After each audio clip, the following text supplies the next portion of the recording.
Bonsoir frères et sœurs, nous sommes heureux de nous retrouver pour partager ensemble la parole de Dieu.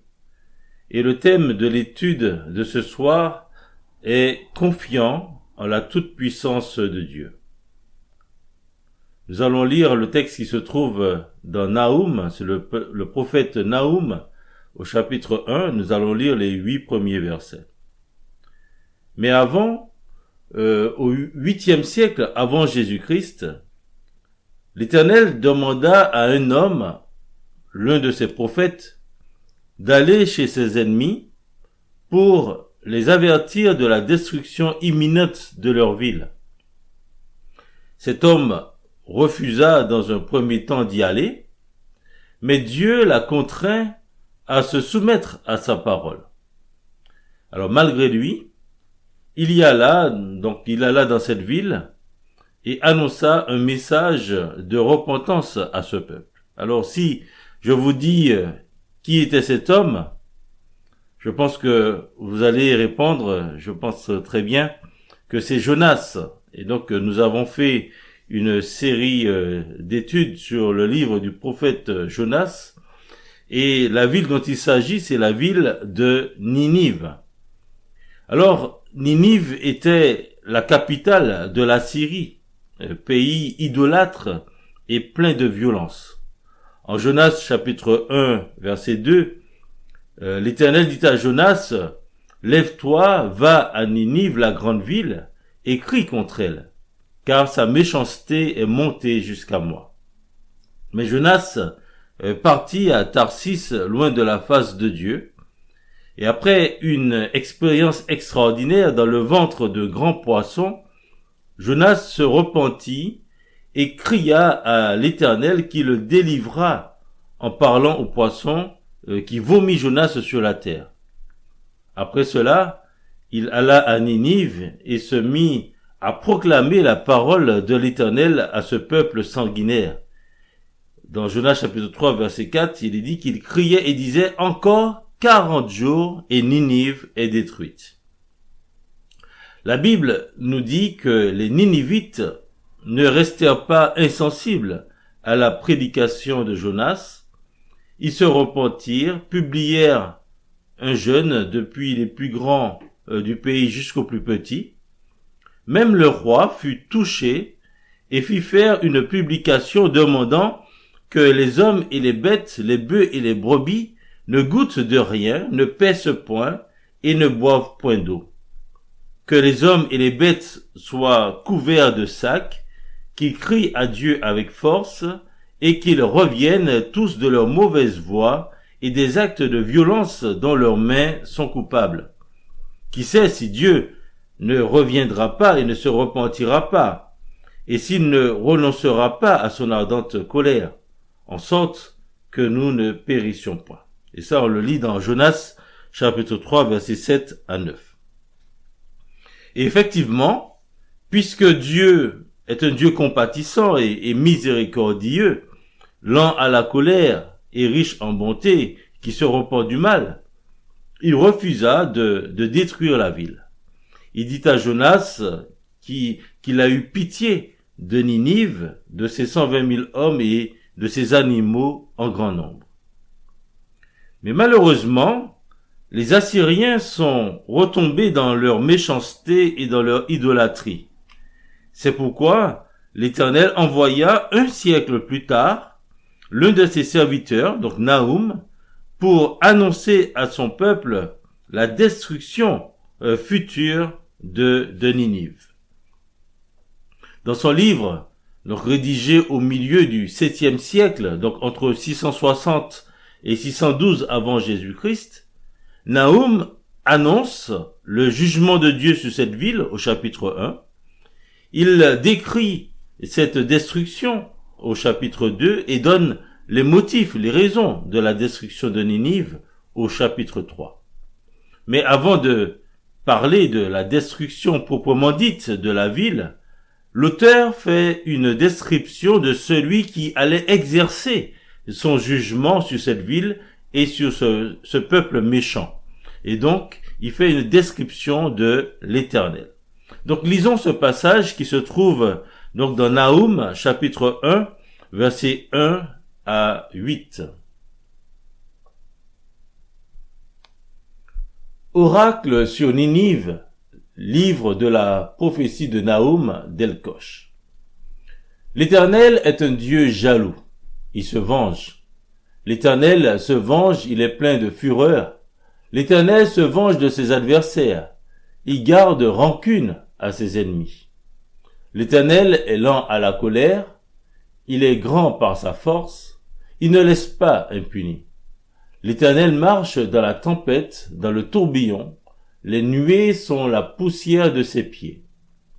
Il menace la mer et la dessèche, il fait tarir tous les fleuves, le Basan et le Carmel languissent, la fleur du Liban se flétrit. Les montagnes s'ébranlent devant lui, et les collines se fondent. La terre se soulève devant sa face, le monde et tous ses habitants. Qui résistera devant sa fureur? Qui tiendra contre son ardente colère? Sa fureur se répand comme le feu, et les rochers se brisent devant lui. L'Éternel est bon, il est un refuge au jour de la détresse, il connaît ceux qui se confient en lui. Mais avec des flots qui déborderont, il détruira la ville, et il poursuivra ses ennemis jusque dans les ténèbres.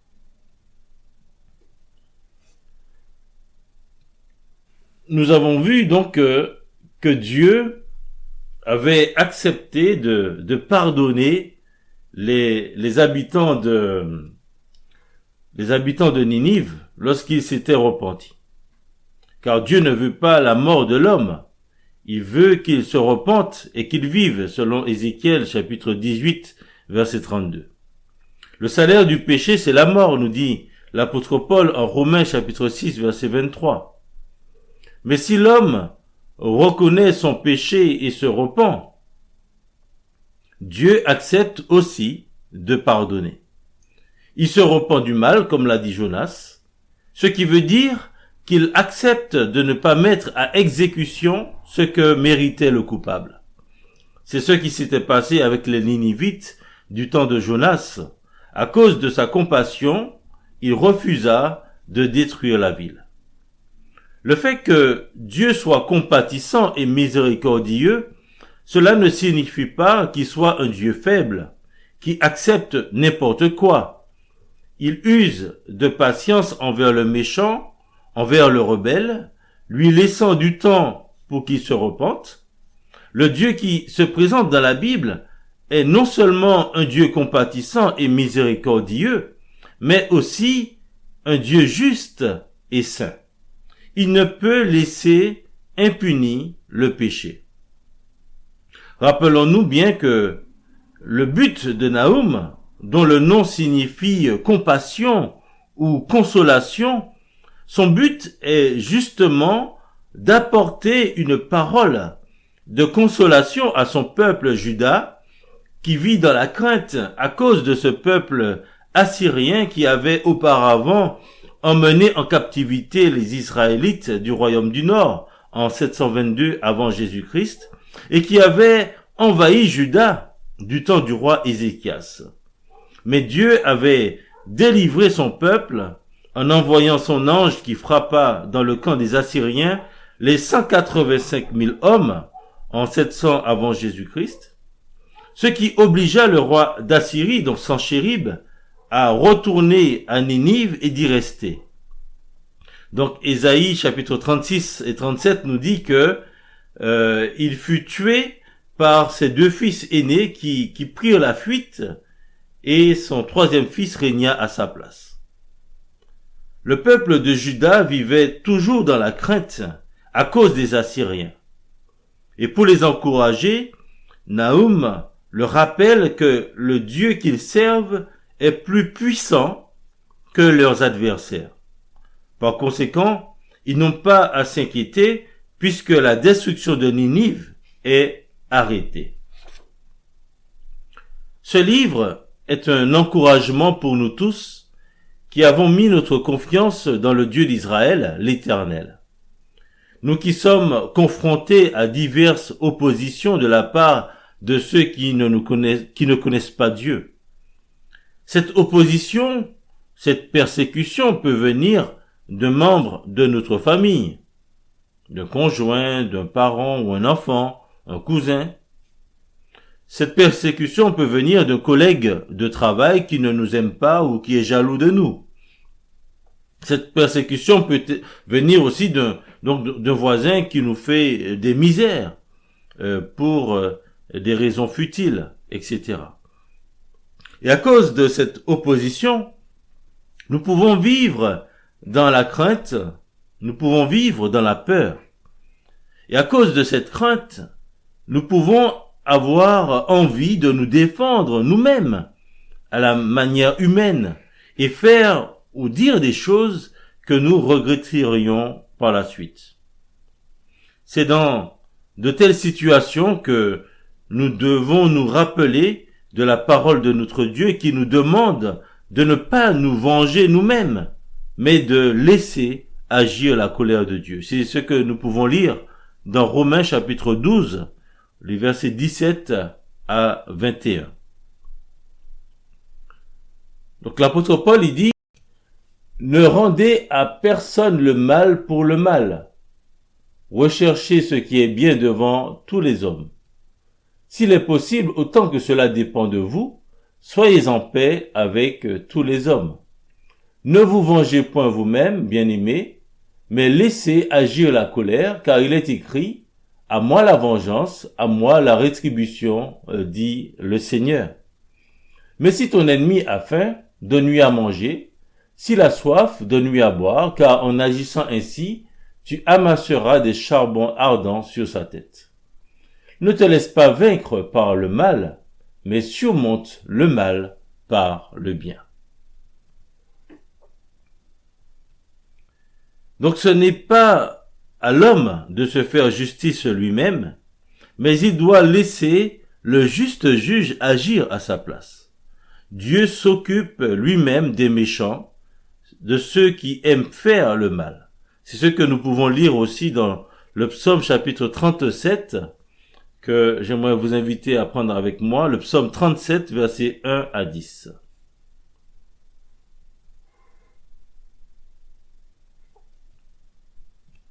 Donc c'est un psaume de David.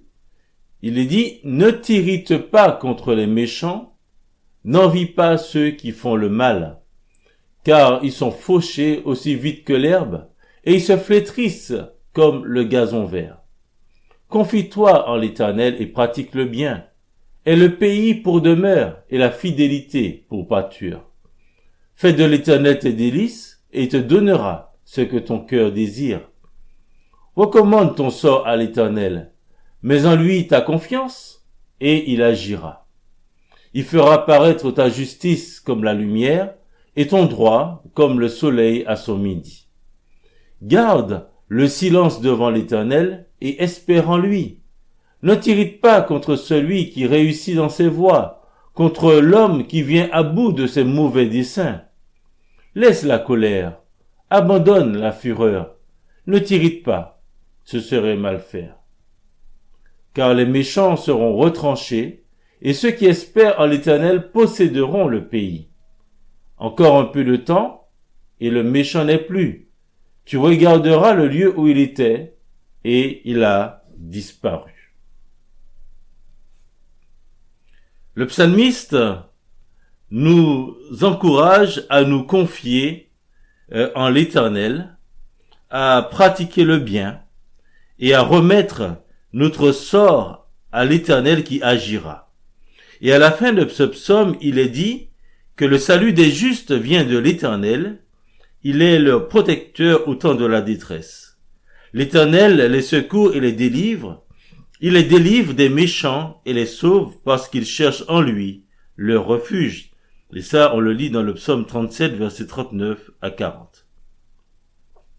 Frères et sœurs, croyons que notre Dieu est tout suffisant pour nous sauver du danger, pour nous protéger dans les moments de détresse, pour nous délivrer des personnes qui nous veulent du mal. apprenons à nous réfugier en lui, car lui seul est tout-puissant pour nous garder. Pour affermir la foi de ses compatriotes, le prophète Nahum commence par donner plusieurs traits du caractère de Dieu ou de ce qu'on appelle ses attributs. Quelque temps auparavant, Rabshakeh, l'un des généraux de l'armée assyrienne, s'était adressé au peuple de Juda disant que l'Éternel n'était pas plus fort ou plus grand que les autres dieux des autres nations qu'il avait combattues.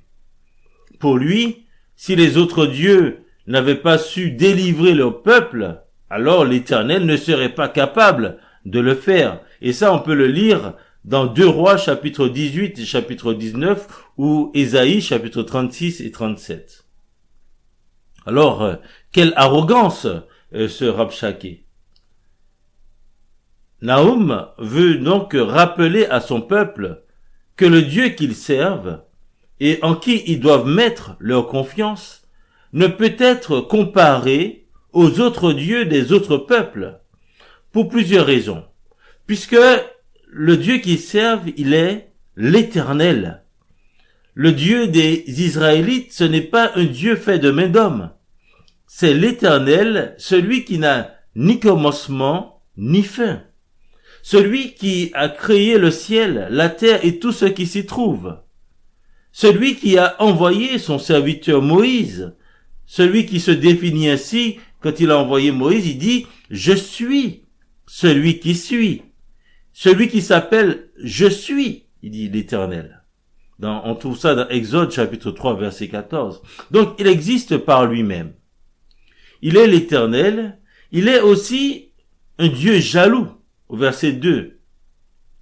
Puisqu'il est l'Éternel, il ne peut être représenté par quoi que ce soit qui soit le fruit de l'imaginaire de l'homme. Il est unique et il ne veut pas donner sa gloire à un autre. C'est ce qu'il dit en Ésaïe chapitre 42 verset 8 et au chapitre 48 verset 11. Je suis l'Éternel, c'est là mon nom, et je ne donnerai pas ma gloire à un autre, ni mon honneur aux idoles. C'est pour l'amour de moi que je veux agir. Car comment mon nom serait-il profané? Je ne donnerai pas ma gloire à un autre. En donnant les 10 commandements à son peuple, il leur a d'abord dit « Tu n'auras pas d'autre Dieu devant ma face. Tu ne te feras point d'image taillée, ni de représentation quelconque des choses qui sont en haut dans les cieux, qui sont en bas sur la terre, et qui sont dans les eaux plus bas que la terre. Tu ne te prosterneras point devant elles, et tu ne les serviras point, car moi l'Éternel ton Dieu, je suis un Dieu jaloux. » Dans Exode chapitre 20, versets 3 à 5. Moïse aussi a donc rappelé cette vérité au peuple d'Israël en Deutéronome chapitre 4, versets 23 et 24. Il leur a dit « Veillez sur vous, afin de ne point mettre en oubli l'alliance que l'Éternel votre Dieu a traitée avec vous, et de ne point vous faire d'image taillée, de représentation quelconque, que l'Éternel ton Dieu t'ait défendu. Car l'Éternel ton Dieu est un feu dévorant, un Dieu jaloux. » Donc ce n'est pas seulement Nahum qui parle de Dieu comme étant un Dieu jaloux, Moïse l'avait déjà dit. Dans un commentaire, il est dit que la jalousie de Dieu vise à protéger son propre honneur. La jalousie de Dieu est à l'opposé de la jalousie humaine, qui, elle, cherche à posséder les biens d'autrui. Mais celle de Dieu est légitime, car nul n'est semblable à lui, et il est digne de tout honneur. À cause de cela, Dieu ne peut laisser impuni celui qui est idolâtre, d'où l'expression qui est utilisée, l'Éternel se venge, il garde rancune à ses ennemis. Donc Dieu ne peut pas laisser impuni celui qui est idolâtre. L'autre chose que nous apprenons sur Dieu, Non seulement donc il est l'Éternel, il est un Dieu jaloux, il est lent à la colère, il est dit au verset 3. Il use de patience envers les pécheurs, espérant qu'ils arrivent à la repentance. Il a usé de patience envers les Ninivites, comme il a usé de patience envers les Israélites et les autres peuples. Mais si l'homme continue à insister dans le mal, vient le jour où il doit juger. À chaque fois, l'Éternel a envoyé ses prophètes pour avertir son peuple, ou les nations pour qu'ils reviennent à lui. Mais au lieu de s'humilier devant Dieu, l'homme a préféré endurcir son cœur. Et c'est pour cela qu'il ne laisse pas impuni, car il est un Dieu juste. L'apôtre Pierre l'a dit. Il a dit, croyez que la patience de notre Seigneur est votre salut. En 2 Pierre chapitre 3 verset 15. L'apôtre Paul aussi a ajouté cela. Il a dit, car vous savez bien vous-même que le jour du Seigneur viendra comme un voleur dans la nuit. Quand les hommes diront paix et sûreté, alors une ruine soudaine les surprendra comme les douleurs de l'enfantement surprennent la femme enceinte, et ils n'échapperont point. Oui, Dieu est un Dieu juste et il est patient, mais viendra le temps où il doit punir. Il est aussi, donc, non seulement il est lent à la colère, mais il est dit au verset 3 au verset 5 qu'il est puissant. Puisqu'il est le créateur de toutes choses, la nature est à son service pour qu'il exerce sa justice sur les hommes. Et nous avons vu dans Jonas comment Dieu a utilisé la nature pour obliger Jonas à revenir. Et à travers les éléments de sa création, l'Éternel manifeste sa puissance. Donc c'est ce qu'il fit aussi en Égypte, avec les plaies qu'il envoya pour obliger Pharaon à laisser partir le peuple. Il a manifesté sa puissance en ouvrant la mer Rouge pour que le peuple d'Israël passe à sec et a refermé la mer sur les Égyptiens. Maintenant, le verset 6 de notre texte, c'est là comme un appel à la réflexion. Le prophète Naoum s'arrête dans cette description qu'il fait de l'Éternel de Dieu pour poser cette question. Il dit, qui résistera devant sa fureur? Qui tiendra contre son ardente colère? La réponse est évidente. Nul ne peut résister, nul ne peut tenir devant lui. Mais à cause de son orgueil, l'homme pense qu'il peut résister. Et il dit, comme il est dit dans Ésaïe chapitre 22 verset 13, tant pis pour sa colère, mangeons et buvons, car demain nous mourrons.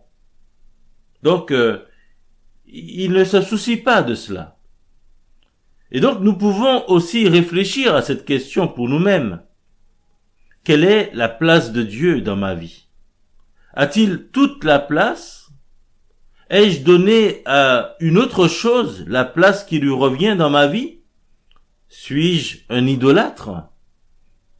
Peut-être que je n'ai pas de statut devant les yeux, mais il y a peut-être une chose dans mon cœur qui prend la place de Dieu. Depuis combien de temps ai-je mis Dieu de côté dans ma vie pour pouvoir vivre cette vie comme bon me semble? Depuis combien de temps ai-je mis Dieu de côté? Quelle est mon attitude vis-à-vis des autres? Est-ce que je ressemble plus aux méchants ou est-ce que je suis comme il est décrit comme étant ce juste?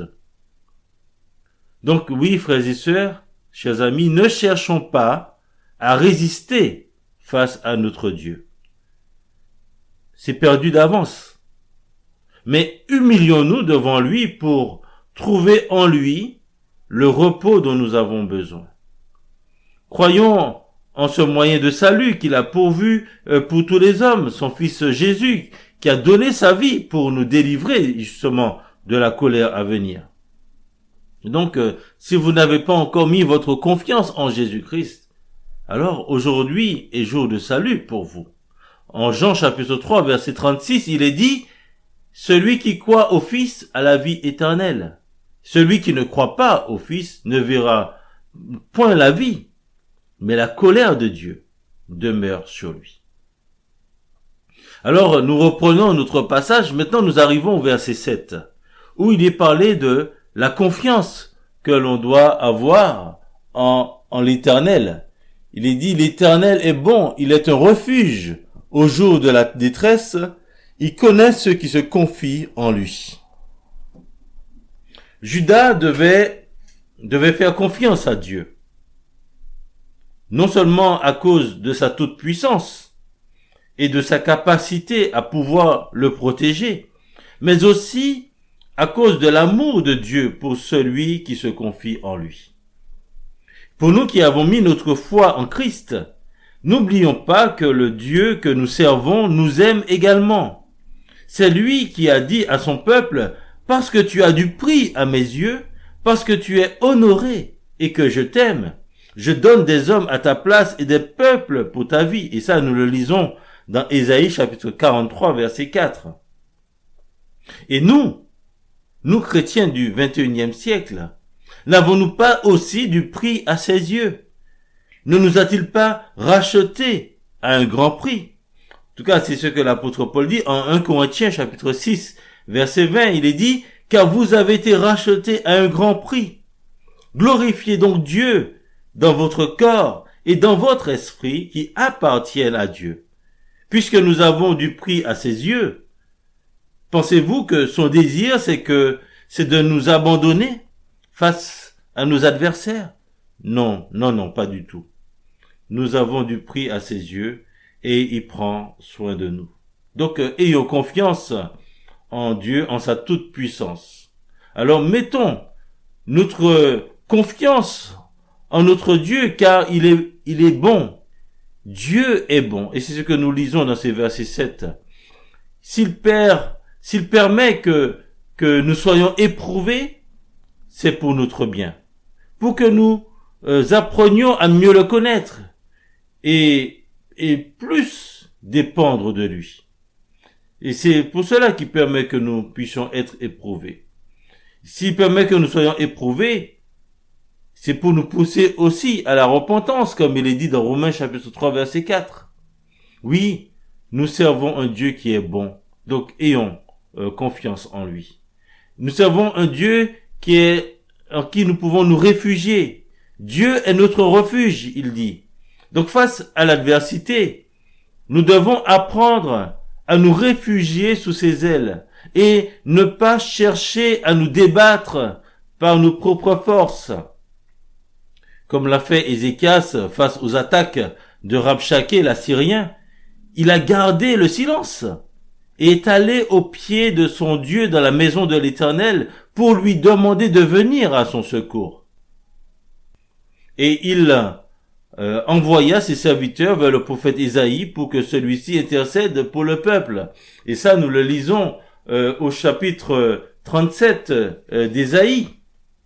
Donc, oui, il faut savoir garder le silence et trouver en Dieu notre refuge. L'autre chose qu'il est dit dans ce verset 7, c'est que Dieu nous connaît. Dieu connaît ceux qui se confient en lui. Le psaume 118, versets 8 à 9, nous dit que mieux vaut chercher un refuge en l'Éternel que de se confier à l'homme, que de se confier au grand, il est dit. Alors, en qui vous confiez-vous lorsque cela ne va pas? Lorsque ça ne va pas, en qui vous confiez-vous? Mieux vaut se confier en l'Éternel, car celui qui le fait, il est environné de sa grâce. Il est heureux. Il est rassasié et il est protégé. Il est aussi en paix. Il est béni. Et donc, nous trouvons beaucoup de versets dans la Bible où nous voyons que lorsqu'on se confie en l'Éternel, toutes les bénédictions que nous pouvons en tirer. Donc oui, frères et sœurs, confions-nous en notre Dieu parce que il est le Dieu tout-puissant. Donc tout comme le peuple de Juda, mettons notre confiance en l'Éternel et non en nous-mêmes, ni en aucun homme. C'est lui, le Dieu Tout-Puissant, que nous servons. Il nous a dit qu'il ne permettra pas que nous soyons tentés au-delà de nos forces. Mais avec la tentation, il préparera aussi le moyen d'en sortir, afin que nous puissions la supporter, car il est un Dieu fidèle. Et nous pouvons lire cela dans 1 Corinthiens, chapitre 10, verset 13. Pour terminer, lisons ce passage du psaume 34, les versets 1 à 10. Donc c'est un psaume de David, lorsqu'il contrefit les censés en présence d'Abimélec et qu'il s'en alla chassé par lui. Je bénirai l'Éternel en tout temps. Sa louange sera toujours dans ma bouche. Que mon âme se glorifie en l'Éternel, que les malheureux écoutent et se réjouissent. Exaltez avec moi l'Éternel, célébrons tous son nom. J'ai cherché l'Éternel et il m'a répondu, il m'a délivré de toutes mes frayeurs. Quand on tourne vers lui les regards, on est rayonnant de joie, et le visage ne se couvre pas de honte. Quand un malheureux crie, l'Éternel entend, et le sauve de toutes ses détresses. L'ange de l'Éternel campe autour de ceux qui le craignent, et il les arrache au danger. Sentez et voyez combien l'Éternel est bon.